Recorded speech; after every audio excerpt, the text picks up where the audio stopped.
Every club. Every day. The Global Sports Podcast Network. Hello and welcome back to the Daily Southampton, part of the Global Sports Podcast Network. My name is Greg Elliott, and once again joined by the full Southampton team, my good friends Oscar, how you doing? Yeah, all good, thanks. And Zach, how you doing? You're right, bub. Yeah, all good. All good. It is Wildcard Wednesday, and I'm sure we've got a topic that's going to start plenty of discussion today, as we are going to go through some of our unpopular opinions. None of us are young enough, I don't think, to get away with claiming that we listen to Radio 1 regularly enough to rip off the segment from there. So I think we're going to be all right. My wife does. That's what's usually played in the car. But obviously, I haven't really been in the car to drive to an office to listen to an unpopular opinion or home. I don't even know where Greg James does it now. Is it morning, evening? That's how out of touch I am nowadays. I think you're just proving my point. Yeah, I guess you're right. Okie-doke. So I guess let's just get straight into it. Zach, I'm going to throw you under the bus first. What's your first unpopular opinion? The Ronaldo-Messi beef is underrated, and I couldn't care less about what they're doing nowadays. They were really, really good footballers in their prime. They're out of their prime. I still don't understand why we talk about them like they're gods amongst men. Both of them are in has-been leagues that no one cares about. It's just a weird thing that it seems to have stood the test of time, and I think that it really stops allowing players to come through and flourish. Right, like you've had people like Neymar who were considered like the young Messi or young Ronaldo, and that was like a future generation of this incredible world football. And then like we're still banging on about Ronaldo, who's now like 40. Isn't he just turned 40 recently? Like. Yeah. I get it. They were incredible footballs, right? Like, but I would really like it to just move on from the narrative, or otherwise are we going to be talking about who's the best in the world at 50 when they're both playing in like the J League or whatever? It bodes so well that that's one of your opinions, Zach, because without meaning to skip ahead too much, one of my unpopular opinions that I have prepared today is that neither Ronaldo or Messi are the greatest player of all time. Yeah, see, I think they're good players. I understand it. What I'm sick of is still hearing about the debate. I'm sick of it. The debate is no longer relevant to current football, right? You have players that are emerging into that kind of space. Like we're starting to see the building of the new Galacticos. Like, you've got sort of Barcelona coming back. World football as a whole is coming back. And yet we're talking about some guy who's past it occasionally scoring in the Saudi league. And Inter Miami, a made-up football team with a made-up Italian name by a player who, was great in his day as well. But like, let's not try and pretend there's like football heritage. Don't know if you guys ever remember there was like that was that post there somebody had started supporting Inter Miami because Messi had moved there. It was like, yeah, come on lads, so like everyone let me know who are our rivals. And it's like this team is about 2 years old, if that. It is a made-up piece of commercialism built entirely around the reputation of one player. And you could say the same about the Saudi league with Ronaldo. And the whole thing with Ronaldo going to the Saudi league is he has actually taken away really, really good, talented players from the leagues that I will just say outwardly are important. The Saudi league isn't. It's just a place where it's like when the Chinese league started doing all the stuff where they were like, let's pay £500 million to bring players over. Now, one of my wildcard, one of our Room 101s was I just wanted to put the Saudi league in the bin. But realistically, it all links into the fact that it's all to do with this irrelevant beef that's still going on. They're both great players. They've both done a lot. They've both broken a lot of records. They're both past it. Can we move on now and start talking about players that actually have like a foot in the game still? Like, yeah, okay, they can still pull off these moments and every so often. Fantastic. It bothers me. It bothers me. One of the even silly things, I was in Primark yesterday, and they have Inter Miami merch now in Primark. Because obviously just because of the influence of Messi. And like, I get it, but like, can we just move past it? There are new players. There are people who cannot break through into that stratosphere that are completely occupied by two guys now who, they've done everything they wanted to do. And that's it. right? I, right. I actually think as well it's difficult because I don't think I think it's quite difficult to compare them anyway because I think they're both completely different They're players. not the same What player.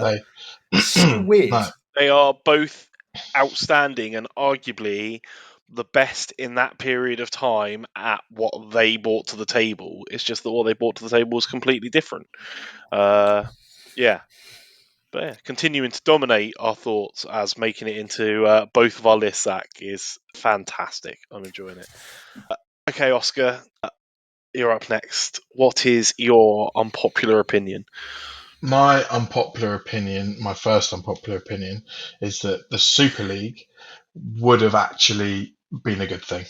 I personally think let's just to be honest, the Premier League is becoming it anyway. I think I think they should be able to be promotion and relegation, and maybe it's the top two teams in each league or go up each year. But I think that it just means that the rest of it, the Premier League, is now just impossible. And maybe it's a bias as a Southampton fan this year, but there is no way of going up into the Premier League and actually surviving. And we're just going to see every season, year in, year out, the same three teams go down. Let's just let Liverpool, Chelsea, they're all multinational, conglomerates anyway. Let them go. If they want to go, they're basically trying to anyway with a new Champions League format. And then let's battle it out and have a Premier League. What would a Premier League season look like without them? I'd be really fascinated to see it. With like the bottom half of the Premier League and the top half Well, of the Championship, sort Oh, of. that sounds lovely to me. Maybe that's what just as about a Southampton fan. what about Spurs and Man United, who were two founding members of that Super League, who have had probably their worst season? So in your format, because obviously the way they wanted it to be was like almost like Eurovision, right? Whereas if you paid to get into the club, you get to stay in the club. Because Yeah, I would be fine if they got relegated from that Super League, but if they got to stay in it, that is insane. no, Because that's what I would First caveat spot it would as. get bought out right, by Newcastle, right? That's bound to Yeah, happen. but that's what I'd say is that maybe it starts off with the coefficient, and then the bottom two English teams get relegated back down to English football, and the top two teams in the Premier League, or however you want to do it, go up. Maybe that could work. just going to end up having like Interesting. Man United Stadium in like France or something like that, just outside Paris. It's going to get That's to it. that point, like where if we're going Going to international, up a But franchise and they move it. basically are international anyway. A lot of these yeah. clubs, like Yeah. except for, in everything but geography, all of these clubs are so out of touch with everything now. So what you're saying is the Super League would work because the Premier League is also overrated. Yeah. Which is Pretty much. interesting because actually that's one of the unpopular opinions I've got written down as well, is that the Premier League is overrated and this is the worst season in years. So I feel like our thoughts are somewhat aligning here. It's an interesting thought. Super League, not one I'd given much thought, to be honest, but I think maybe. that some of the reasons that I kind of agree with you are the fact that if you remember when it completely dominated the headlines for like a week, right? If I remember rightly, wasn't this around 2020? Wasn't this before the giant plague hit us, so everyone got really distracted, and then like no one remembered it happened because all of a sudden you could only watch football with like you can turn crowd noise on or off because the stadium is empty and will not have a crowd in it for another 2 years, so everyone just kind of forgot about it. But I think that you're right. Like, obviously, it gave UEFA a bit of a kick to try and change the Champions League. What they've done is change the Champions League into what a Super League would have been anyway. But I also don't mind the new Champions League format as much because you got to see at one point Villa be arguably the best team in the entirety of Europe for a solid period of time. So I don't know. It's a weird one, but I do definitely feel like there does almost need to be a league nowadays between the Championship and the Premier League to be able to, or alternatively, you actually have clubs like you actually have the league enforce financial restrictions and stuff on bigger clubs, right? So like Man City don't just get to lose Rodri and then spend 200 million. Chelsea can't just pay £1 trillion of money miscellaneous found under the back of the sofa or whatever, and that not be a problem for everybody else. By selling a hotel to themselves. Yeah, stupid, weird things that apparently are just acceptable. So yeah, I guess maybe you're right. Maybe we scrap it all, just shove them all into one big league and let them fight out on their own. Yeah. Look, I've enjoyed it so far, although I've agreed with both the opinions, so maybe they're not unpopular enough. No, I think we're just outliers. It's getting Mate. started. It's fine. I've got one that will really ruffle some feathers, but first I've a got one message that'll from our upset you. partners at Bioniq. Your body is unique, and Global Sports Podcast Network has partnered with Bioniq, the world's most personalised supplements. Bioniq provide 100% tailor-made supplements designed to deliver precisely what your body needs at exactly the right levels to optimise your health. No guessing. So click the link in the show notes. Use the code GSPN 2025 for 40% off your first month's subscription. Bioniq. Don't settle for off-the-shelf solutions made for just anybody. Get what's right for you right now. Okay, and we're back. Okay, I'm gonna let this one out into the universe and see how it goes. My first unpopular opinion is that Wembley is massively overrated. And look, I know that we have, as a club, have a recency bias, that we had a fantastic day out at Wembley recently, but I only think it was fantastic because we won. I think it would have been just as good of a day out if it had been at any neutral venue. I think that it's just a little bit soulless, the way it's all seated and the way it works out. So some of the places don't even get a particularly good view of the pitch. And it's just so expensive. Like, the cost of food and drink is it's ridiculous. I just think it's a bit much. I don't know. Thoughts? Yeah, I don't disagree. I mean, I can't pretend to have been up there that much, being a Southampton fan in general. But yeah, I mean, I'd like to see it maybe hosted different venues. I don't know where you could go. I guess convenience wise, it's good to have it there. And yeah, I don't know where else you'd go with it. To be fair, but yeah, I don't know really. Yeah. I prefer it as a music venue. I see it more as a music venue. I've been there more for music than I ever have for football, if I'm totally honest. That's probably because I don't really follow England as much as, probably should. But I think the problem that you've got is that you saw that Wembley sold out for our final. You need to find a stadium of equal size to be able to host those types of finals. And I'm fine with that if they can find that. But I agree with you, it's extremely overrated. It's extremely expensive. They've kind of designed it to leave, but I can tell you now that leaving after the cup final and how much of a pain it was to get home via the tube and the train and this and the other, it meant that when I went to go see the Eras tour with my wife, I literally paid to book a hotel, which was astronomically expensive. But I was like, I ain't dealing with that again. And because it was just an awful experience to try and leave, despite the fact they've tried to design the stadium around that experience. It was just as bad driving. It was horrible. Yeah, and you're right. It would have been significantly more miserable had we lost, right? Yeah. Because then that journey home would not have been as fun because everybody's patience would have been a lot thinner because they weren't really, really happy and half cut and drunk that we'd won a game. So, and when it comes Which to is great, right, for the playoff final, but also think about if you follow England and go to Wembley and have the same amount of people leaving the stadium after what was the horrifying result? Was it drew 0-0 with Luxembourg or something recently in a friendly? Greece, wasn't it? Greece, that's it. Greece, that was one, yeah. Just miserable. You've paid all that money to go and watch England. You've paid £43 a pint because it's London.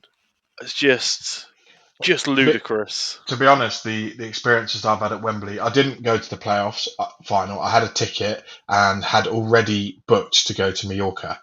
So I was in Mallorca. Look, I gave my ticket to someone else, but I was pretty devastated not to have gone to that. But anyway, the games I've been to, I went to the Man United Cup final. I went to the Chelsea semi-final and the Liverpool Chelsea Carabao Cup. I think those are the only 3 times I've been there.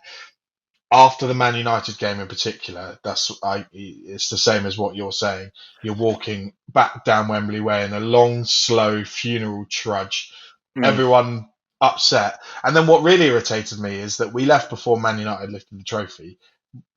Half the Man United fans came out at the same time with us and just spent the whole time giving us grief about the fact we lost. It's like, go on, fellas, surely go and watch your team lift a trophy. I get it must be boring for you that you Yeah. thoroughly didn't deserve. But yeah, I agree. It would be nice. Maybe it would be different if it's a positive outcome. Or if just the beer was cheaper.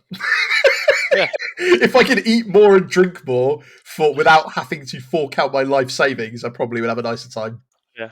Oh, I mean, I should caveat that the week before our trip to Wembley, I managed through work to nab some tickets to the League Two playoff final and sit in the Royal Box with full hospitality, and I have to say that definitely sweetened the deal.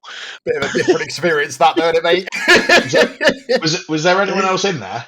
What royalty was watching the League Two Not alongside a lot. you? It was mostly just the Crawley owners behind us who didn't read the room and were very much of the same personality that I was the week after, sat in the Saints end. So it was it was Fair enjoyable. Okay, any volunteers? Who wants to go next? Yeah, I'll go, because this is one that Greg is not going to care about, and I don't know what Oscar's opinion on it is. And it's going to be something that's potentially fashion related, so it might not be. People may kick off at me. I don't care about Stone Island, and I find it overrated. I think that you should wear whatever the hell you want to football. You're going to watch a football game. I understand that there is a culture built around the casuals and all that kind of stuff, but it is very much they take advantage of that by essentially charging, I don't know, 100 quid more than they should to slap a badge on an arm, and people buy into it that it's important. I see people getting mocked online for wearing shirts, which is baffling to me because you're just wearing a different type of uniform. And it's just part of it. Like, I get that it's part of football heritage and part of football culture. I find it overrated because I find the people who really act like it's a thing that matter become insufferable, and it's just such a weird part of the game where I'm like, guys, realistically, we're watching a bunch of men kick a ball around. Like, let's not try and act like it's the cornerstone of the entirety of civilization. Yeah, it's one of those things. Like, I think that there are lots of other brands that do stuff better. I think Art of Football do some really cool stuff. Their Saints collection recently, I think you had a few pieces on, Oscar. They're really, really nice stuff. I've never quite understood. And I think that the entirety of the culture is just built around hashtag get the badge in. And it's like, okay, cool. But like, maybe don't be mean about it. That's what really, really grinds my gears, is that people try and act very sort of have a go at other people. I've seen people mug people off for wearing like their top over their hoodie. Just let people wear what they want to game day, man. Like, don't be weird about it. I won't mock you in future for wearing a badge that you've paid 150 quid for. How about that? We've come to a mutual agreement where you don't comment on what I'm wearing to a game day and I won't comment on what you're wearing to a game day. Your mate's going to have a nice time and vice versa. I think that's it. Everyone's there to sort of support the same team, and I find some of the, not to then jump straight in and bash other people's fashion, but I find some of it baffling now as well. Like, maybe it's just me getting old, but like the hoodies with goggles in the top, I don't really understand. That seems to be a fairly staple thing people wear to football. Usually the gazelles and the stonies and the jeans are the new one. But yeah, like I said, wear what you want to wear. I think if you can get a bit of colour, get your colours in, I think it's good. But Yeah, it's nice to see I stadium red and white. kind of land in the middle on this too, because on the one hand, I do enjoy taking the mick out my sister-in-law if she decides not to wear a Saints shirt. But on the other hand, I've just Googled how much anything at Stone Island costs. And no, I think it's the fact that, again, it's take from that what you will, by the way, that I've had to Google it at this point.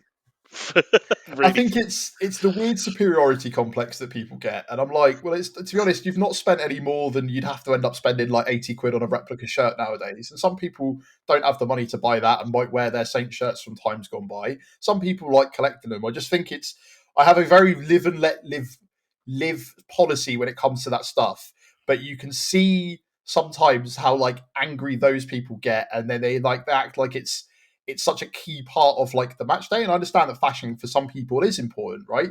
Like, I think me and you had a longer discussion about this before, Greg, and for some people it isn't. But I don't like the superiority complex that comes with being a quote unquote football casual. Like, ultimately, if this isn't the 80s, you're not going to go and fight another firm. You're watching football. You're here to watch football. There are going to be families around you. There are going to be older people. There are going to be people that just come and do this on the weekend. Just don't be mean about it. There's other words I want to put in there. Don't be don't be about it. That's kind of where I'm at. But the unpopular opinion is the fact that I also don't think it's that good. He says sat here in a black and neon pink top. So maybe I'm not the person that should be commenting on fashion.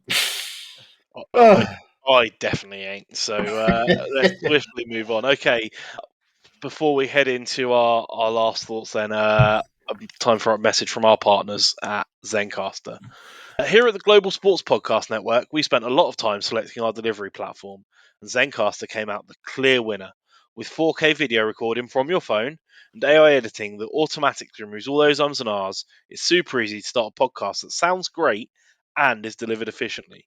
If you're ready to tell your story, check out the link in the show description to learn more about Zencastr. Okay, a couple more to close us out then. Oscar, have you got any left on your list? Yeah, I'm just trying to choose between two. I'll go with this one because I think we spoke in room 101 about international football, didn't we? And basically binning it off, except for World Cups.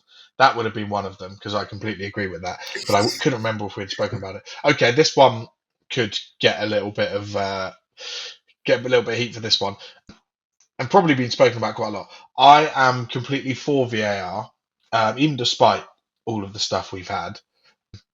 And I actually think that the jeopardy of celebrating a goal and then having it checked and then celebrating it again is just as good as not being sure as to whether it's going to be allowed or not, if that makes sense. So what I'm saying with it is, as well, to clarify, I'm not saying VAR in the Premier League is good because they are utterly useless at doing it. But I think it's a good thing and it adds something a little bit different, which is probably why people don't like it. But I quite like double celebrating a goal. Not that it happens to Southampton very often. Just the opportunity to single celebrate a goal would be nice. Yeah, well, that is true as well. I think that's fair. Yeah, I can see that point. I mean, I think we spoke about it before on the podcast a lot, but I don't think the problem with VAR is VAR. I think that the refs in this country are completely incompetent. But that is maybe not what I'd call an unpopular opinion for sure. But yeah, you're right. I don't hate the concept of VAR, and I wish it was used better. I can understand the concept. I hate waiting 3 minutes to then celebrate again, and I think it takes the sting out of the celebration.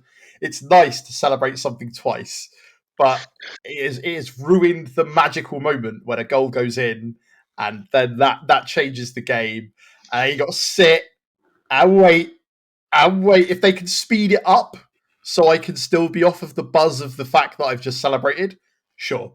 If I have to wait 7.5 minutes and then I get to celebrate again a little bit, it's like, cool, well, we all kind of knew that was the case anyway. Why did they rule it off? Because the only time that you're ever going to be double celebrated is if they rule it as a goal, in which case you're annoyed because you know that it should have been a goal. So it's...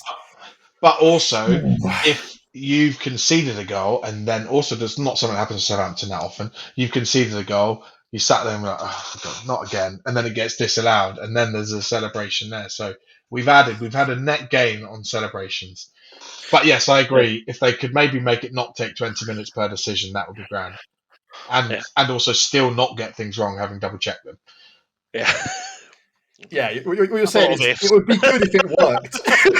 Yeah, exactly. I like that. Yeah, you're right. There is one, and having been at St Mary's when a goal passes VAR, it is like a second celebration of the same excitement. It's when you celebrate a goal, you don't stop and think, "Oh, this might get chalked off with VAR." That comes 20 seconds later when they pop. And then we get 11 minutes added on at the end of the game, and then lose that last 11 minutes by 2 goals.